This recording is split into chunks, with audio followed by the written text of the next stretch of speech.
Dear friends, ever wake up feeling wrong? Like your body isn't yours? Like the world expects you to be someone you can't possibly be anymore? Franz Kafka didn't just imagine that feeling, he trapped it in ink. In 1915, he unleashed a nightmare so profound, so brutally honest about the human condition, that over a century later, Metamorphosis still crawls under our skin. This isn't just a story about a man turning into a bug. It's a mirror reflecting our deepest fears of rejection, obligation, and the terrifying fragility of our place in the world. Stick with me, because Gregor Samsa's journey is yours more than you might think. Our story begins with the ultimate bad morning. Gregor Samsa, a dutiful traveling salesman burdened by debt and the sole financial support of his parents and beloved younger sister Greta, wakes up. But something is horrifyingly off. He's late for work, yet he can't move. Why? Because overnight, inexplicably, he's transformed into a monstrous insect, a giant, armored, many-legged vermin. Kafka doesn't waste time on why or how. The horror is immediate, physical, and absolute. Gregor's first thoughts aren't panic about his body, but panic about missing his train. That's the first gut punch. Even in unspeakable metamorphosis, his crushing sense of duty remains. Trapped in his room, Gregor becomes a prisoner of his own form. His terrified family, his weak father, his anxious mother, his initially compassionate sister, hear strange sounds. The chief clerk from his job arrives, demanding explanations. When Gregor finally manages, agonizingly, to unlock and open his door, the revelation is catastrophic. His mother faints. The chief clerk flees in terror. His father, a man Gregor once thought broken, reacts with shocking violence, driving the monstrous insect back into its room with a walking stick and a vicious shove that leaves Gregor injured. This is the instant fracture. Gregor, the provider, is gone. All they see is a revolting creature. The door slams shut. His isolation is complete. This is where the true metamorphosis begins. Not Gregor's, but his family's. Greta takes on the grim task of caretaker, bringing food Gregor can no longer stomach, rotting vegetables, old cheese. He loses his taste for human food, scuttles on walls and ceilings to feel free in his confinement, and becomes hypersensitive to noise and light. He overhears them, the crushing weight of their debts, the desperate need for income. His father, rejuvenated by fury and necessity, finds a menial job. His mother sews lingerie. Greta becomes a salesgirl. They all work now. They adapt.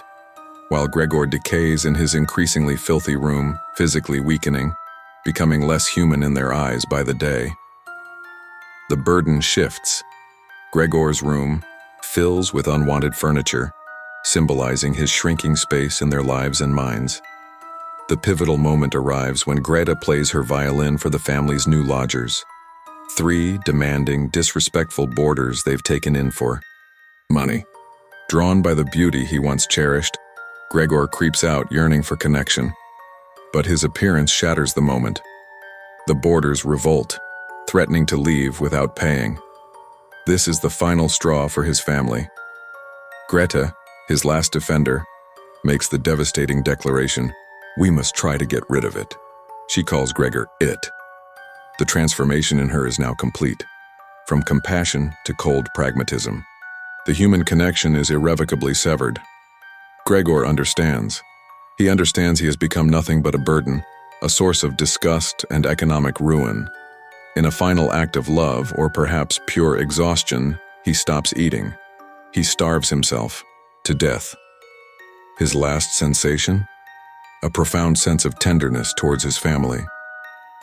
When the charwoman finds his dried-up corpse the next morning, the reaction isn't grief, but immense, palpable relief. They take the day off. They write cheerful letters to their employers. They plan a hopeful future, a smaller apartment, Greta's marriage prospects blossoming. The nightmare is over. The insect is gone. Life, for the Samsas, finally begins anew. So what does Kafka want us to take from this? Metamorphosis isn't science fiction. It's the rawest possible metaphor. Gregor's bug form is any state that renders us other, crippling illness, debilitating mental health struggles, sudden unemployment, profound difference. It asks, what is our value beyond our utility?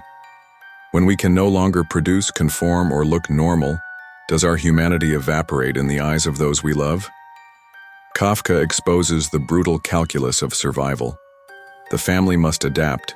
Their relief is understandable, even human. But the tragedy is absolute. Gregor dies not because he's a bug, but because his transformation made his inherent worth invisible. His sacrifice becomes their freedom. That's the enduring, unsettling power of metamorphosis. It holds up a mirror to our capacity for both compassion and shocking cruelty. It asks if our identities are truly our own, or defined solely by our function. It forces us to confront, who are the insects we push out of sight? And what monstrous transformations might we be capable of when faced with the unbearable? Kafka offers no easy answers, only a chilling, unforgettable reflection in a bug's polished carapace. What did you see reflected in Gregor's story? Let's talk in the comments below. If this look into the abyss resonated, give it a thumbs up and subscribe for more deep dives into literature that changes us. Thanks for watching. Stay curious, and maybe check under the bed tonight.